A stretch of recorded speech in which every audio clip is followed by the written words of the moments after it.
Hai, kali ini saya akan berbagi desain rumah 2 lantai yang bergaya Skandinavia untuk ukuran lahannya 6 kali 12 meter. Tampilan depannya dengan model ala-ala Skandinavian menggunakan material yang terkesan modern dan natural. Ada ornamen garis-garis yang kita gunakan adalah WPC panel dengan motif kayu, membuat kesan yang lebih natural. Dan di depan kita kasih taman di sebelah kiri, sebelah kanan kita pakai carport. Di area fasad lantai 2 kita gunakan granit tile yang menyerupai marmer. Bentuk atap dari rumah ini kombinasi antara pelana dan atap miring. Dengan lahan yang kanan kiri adalah tetangga, maka kita sebaiknya menggunakan talang beton di sisi kanan dan kiri. Untuk atap yang model pelana, kita gunakan genteng. Genteng di sini bisa pakai genteng beton ataupun genteng tanah liat. Untuk menggunakan genteng bermaterial tanah liat ataupun beton, kemiringan minimal 30 derajat. Sedangkan untuk sisi sebelah kiri ini kita gunakan material berbahan singkalu atau bisa menggunakan UPVC karena kemiringannya relatif rendah. Untuk kemiringan atap seperti ini bisa minimal 10 derajat. Oke, kita jelaskan denah lantai 1 ada carport, taman, ruang tamu serta dapur atau bisa disebut open space, kemudian ruang tidur dan ruang cuci. Mari kita lihat desain interior lantai 1.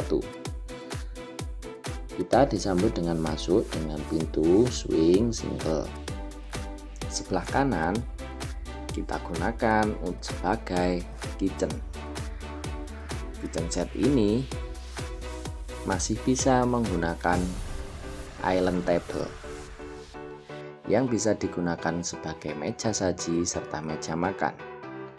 Inilah salah satu keunggulan konsep open space. Jadi ruang tamu, ruang keluarga, dan ruang makan serta dapur bisa kita gunakan bersama, dan area ini terkesan sangat luas. Kita gunakan ornamen kaca di sudut tangga untuk memberikan kesan semakin luas. Di area dapur tetap kita gunakan jendela yang horizontal dengan bukaan di sisi yang dekat dengan kompor agar kita tidak perlu memasang cooker hood sehingga lebih efisien. Rumah ini didesain dan dirancang agar lebih hemat energi, banyak bukaan, banyak masuk cahaya dan juga penghawaan. Untuk di lantai 1 ada kamar tidur, bisa kita gunakan sebagai kamar tidur tamu ataupun sebagai kamar tidur utama.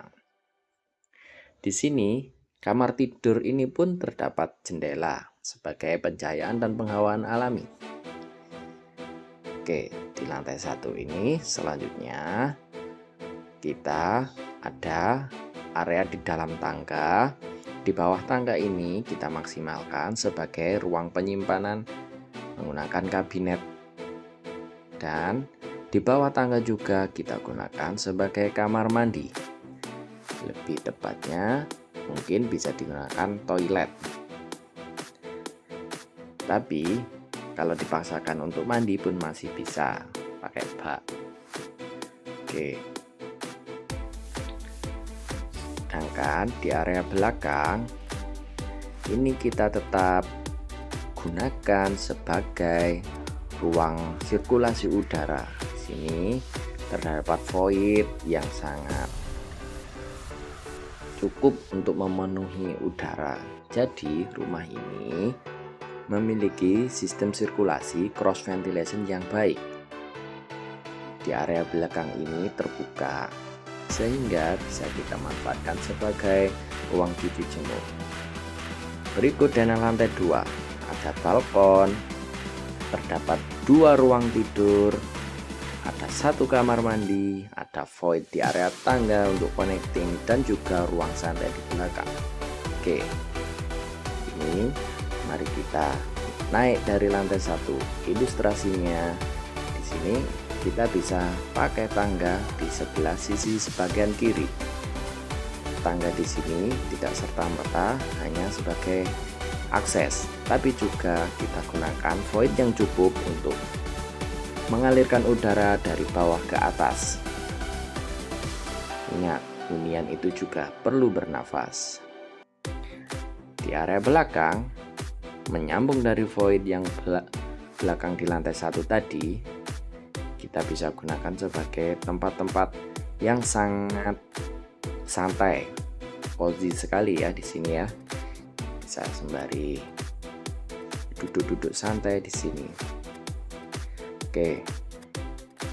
Setelah itu, kita bisa lihat bagian penataan ruang tidur di sisi yang belakang. Ruang tidur ini pastinya kita tata sedemikian rupa, tetap dengan adanya jendela sebagai pencahayaan dan penghawaan alami. Jadi, alangkah baiknya setiap ruang yang membutuhkan sirkulasi pencahayaan dan penghawaan alami seharusnya kita sediakan jendela. Oke, kemudian untuk pemanfaatan ruang yang lebih baik lagi, di tengah ini kita pakai sebagai kamar mandi. Kamar mandi ini ada shower, kemudian juga ada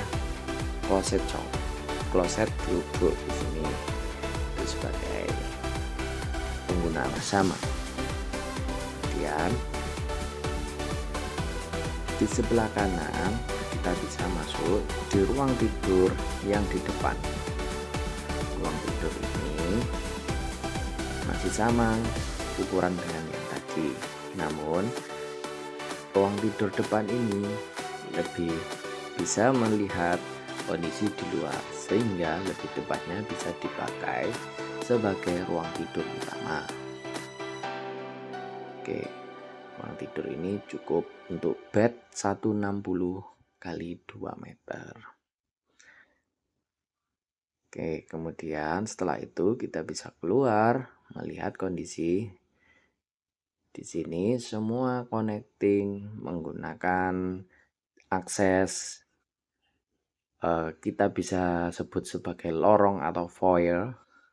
Nah, ini agar tidak terkesan kaku, kita gunakan aksen-aksen garis vertikal. Nah, dari lorong tadi kita bisa tembus ke bagian balkon depan. Inilah tampak dari rumahnya. Terima kasih.